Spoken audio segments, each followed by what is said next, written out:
So now I'm gonna present, and we have such an honor to have here with us the British author, architect, and author of Sitopia, the last book that he launched this year, 2020. It's such a pleasure to have Carolyn Steel with us to talk about sustainability, city, and please rethinking the relationship between what, where, and how we eat. So please, Carolyn Steel, thank you very much to be with us today.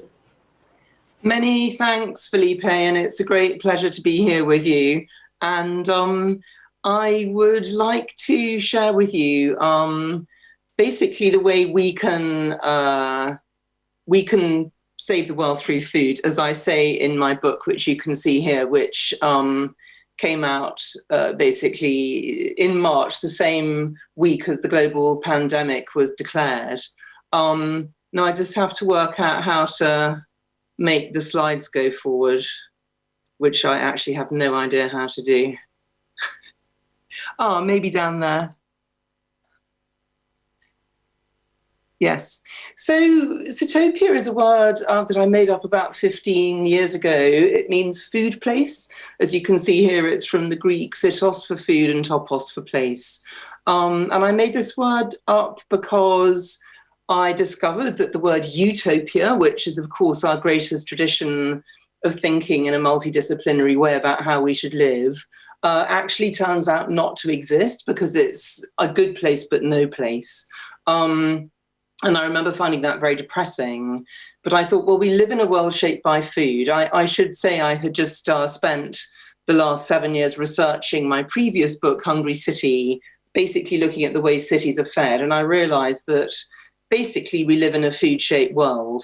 And, you know, food could basically represent an alternative way of shaping the world for us, you know, because in a sense, we wouldn't exist without it. Our landscapes are shaped by it, our cities, and of course, politics and economics as well. And I mean, this is actually my favorite image to describe really the sort of the food-shaped world that we live in, this wonderful fresco of Ambrogio Lorenzetti's, painted in the 14th century, which is at a time really when, a rare moment, I would say, when in our history, political leaders have really understood the importance of balancing the city and the countryside. And it's a wonderful image, but a very unusual one, because I actually don't know any other image anywhere that shows this relationship. And it's very interesting that this fresco sits in the town hall in Siena, and that it's called the Allegory of the Effects of Good Government. So basically, there have been moments in history when political leaders have understood the importance of this fundamental relationship. But of course, most of the time we don't see this. And, you know, I mean, today I'm having trouble with this slide control thing. I just try and go back, I hope, yes.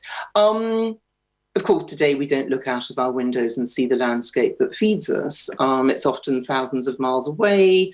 This is my hometown of London. The landscape that feeds many of my fellow Londoners is often thousands of miles away and also heavily denatured, as is this image of the Mato Grosso in Brazil. And of course, as we've already been hearing, you know, we're facing a global catastrophe, and the way we eat has a large amount to do with it. I call this the urban paradox because we think of ourselves as living in cities, but actually, as the impact of the way we eat becomes more and more evident, it's clear that we haven't really solved the most ancient problem of human civilization, which is the slide I was sort of showing you earlier by mistake, the question of how to eat. It's the shared question around which we evolved as a species. We evolved technologies to get better and better at this, and through the discovery of the control of fire, which was really a game changer for us, it's the beginning of home, but it's also the beginning of a kind of sharing, which is fundamental. I often say the shared meal eaten around the campfire is the oldest and best economy ever invented. So through history, you know, over the last 15,000 years or something like that, we've gone from being hunter-gatherers, which most humans were in history, through, as I say, the adoption of more and more sophisticated technologies to solve this problem of how to eat. So we discovered farming and ploughing and all the rest of it. And then about 250 years ago, started discovering that we could use fossil fuels. And of course, we know where this has led. So as we've employed different technologies to feed ourselves, we've also lived differently. So I think it's difficult to overstate how much, as I say, food shapes our lives in ways that we don't necessarily understand. So the tradition, the transition from living in the larder, as I call it, which is represented by this picture on the left, to living on farms, and now, of course, living in cities, is all to do with the fact that we've evolved the way we feed ourselves. Although, as I say, we don't really live in cities because our food still comes from the countryside. So that is the urban paradox. Of course, as home has changed because of the way we feed ourselves changing, what we kind of do all day has changed as well. So we've gone from more or less spending our entire day sort of somehow involved in just keeping the whole thing going. I mean, it's very interesting to me that most hunter-gatherer societies don't have the word work or the concept of work, because basically they're kind of working all the time, although interestingly not very hard, indeed not nearly as hard as early farmers did who came along after them, which is why farming is often portrayed as a punishment in creation myths. So we've gone from this kind of living in the larder, as I call it, to a very crafts-based world. Now, of course, to a very technological world where most of us sort of spend our time sitting at a desk staring at a screen, never more so than under COVID. And we think of this as progress. But actually, of course, now we're facing all of these massive questions about where is this going?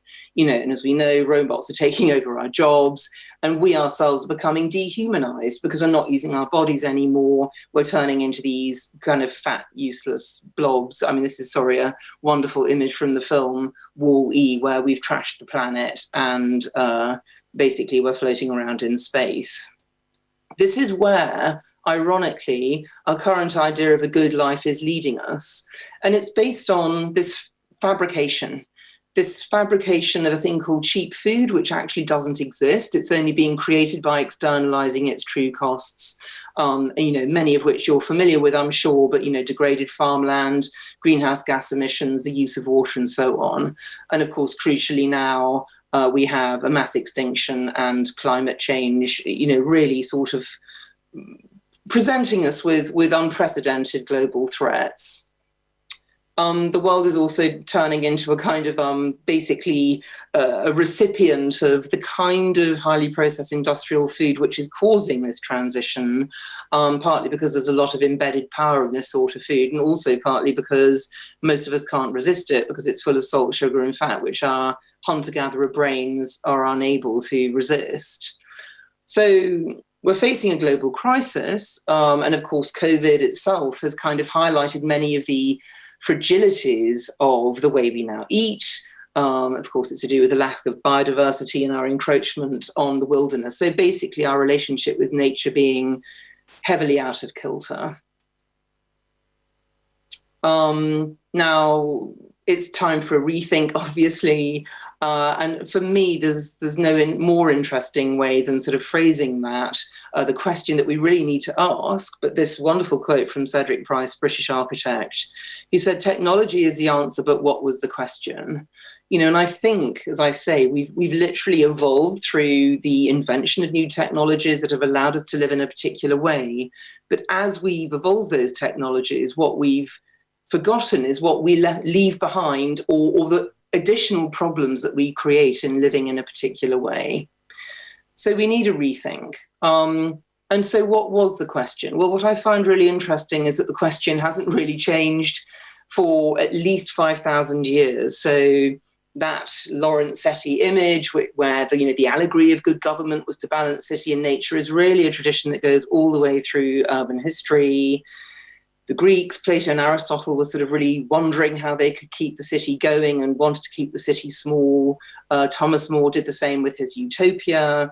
Ebenezer Howard is arguing for the same, a kind of return to the city state, where city and countryside live in perfect balance with each other. And of course, that is why, as I explained at the beginning, I invented the word Sitopia, because I think many of the questions that utopians ask can be asked through food, and in fact are always have to be asked through food. It's just that food was never really that visible to people, because I often say it's too big to see. It shapes everything in our world, so it can be difficult to see it. But if we do see it, it's an incredibly powerful force for change. Very obviously, it's a flow going through our world, shaping it how it goes. So it goes from the landscape to kind of distribution centres, a market or a supermarket in the city, a kitchen, then we eat it, it passes through our bodies, then it goes through the waste system and back again. But of course, this is a very complex system, because every stage is affecting and affected by every other stage. So really you could call this culture or society or life. And the thing is, at every stage of that journey, we have choices. Do we let cows eat grass, which is, what they evolved to do? They're ruminants, which is why we co-evolved with them, because we can't eat grass, we can drink milk and eat beef. Or do we feed them full of grain in these huge animal feeding operations and pump them full of antibiotics? Do we go to the centre of a city and meet another human when we buy food? Or do we leave the city in the name of efficiency? Or do we just dial up a curry on our phones? Do we take time to eat together? Or, as under just before lockdown, the statistic was 1 in 5 meals in America were being eaten in a car. And the question, of course, is which of these solutions to feeding ourselves actually gives us a good life, actually makes us happy, and actually allows us to balance the two most key relationships in our lives, which is between us and one another, and between us as a species and the natural world. I think it's very ironic that the times in history when we've really valued food have been during a crisis. So this is London in the Second World War, Cuba after the fall of the Soviet Union, Detroit after the cars left. And people immediately started growing food again. Food networks sprang up because there was a crisis, and the importance of food became very obvious, as indeed it has done under COVID as well, or it's got stuck or something. So I think, the key takeaway in essence, it's doing weird things. The key takeaway is that, we have to work with nature. There's no choice. We have to stop farming with chemicals. The good news is that there are incredible ideas for how to do this out there. Some of them are thousands of years old. The Chinese, for example, have been farming permaculturally for 5,000 years. They kind of stopped recently, but we have the know-how. Mimicking the forest, clearly working with a living soil is essential. And the idea of interrogating nature and asking it what it wants to feed us, rather than imposing our idea of what we eat onto it. So there's very exciting things happening in regenerative agriculture. I think we have to become more engaged politically with food and stop just being passive recipients of it. Again, there's many, many examples of how to be what Carlo Petrini, the founder of Slow Food, calls a co-producer, from joining a food co-op or a community-supported agriculture farm where you pay the farm in advance to feed you and maybe work on the farm with him, organic box schemes, growing food in the city, guerrilla gardening, and so on. So we're entering a neo-geographical age when we really have to think about geography again, which is why it makes a lot of sense to move to a more localized, more regional way of living. And I think we need to embed food right in the center of our minds when we rethink this world. Of course, this can involve growing food in cities on a big scale, embedding food in politics, making space for things like markets, obviously preserving the rural infrastructure that allows regenerative farming to take place, which, by the way, is very sort of variegated and involves animals, creating food hubs in the city like this wonderful one in Antwerp, Pact, and of course, vertical farming, although its impact is probably limited to fruit and vegetables, basically. And then I come back, in a sense, to the Lorenzetti again. There are many ways we can recalibrate the relationship between the city and the countryside. We can do it with the evolution of cities. And, this is 100 years old, this idea. As I say, this is an ancient idea that we balance city and country. You preserve the countryside so the city expands in a star shape, or you post-fit the city with productive land, as Bern and Villejean are sort of suggesting, competitive, productive urban landscapes, which is basically bringing farms back to the city, interrogating the local hinterland and seeing what it can grow, as in this study in New York, or incorporating food in our designs for future cities, as MVRDV are doing in the Netherlands in Almere. This is my metaphor for a good society. Basically, a good society is one in which everyone eats well. We're very, very good at sharing through food. That's how we evolved as a species. And I think we need to re-embed the value in food. And by that, I do mean internalize the true cost of food, which, by the way, makes industrial livestock production unaffordable. But then you need, obviously, land reform, wealth redistribution, and so on, so everyone can afford to eat well. But that's the goal. That's where we need to get to, I believe. I think food is an amazingly powerful, multidisciplinary tool with which we can address a huge range of all the major problems we face at the moment can be addressed through the lens of food. And that's really the big idea of Sitopia, is that we use it. We stick our pineapple-shaped glasses on, and we can save the world through food. And in fact, we can't save the world without revaluing food. So that's what I hope we can do together. Thank you very much. Thank you, Carolyn. It was a pleasure. When I grow up, I want to be just 1% as intelligent as you are. I've been so lucky to have you in this event. I'm a fan, total fan. Thank you so much for joining us.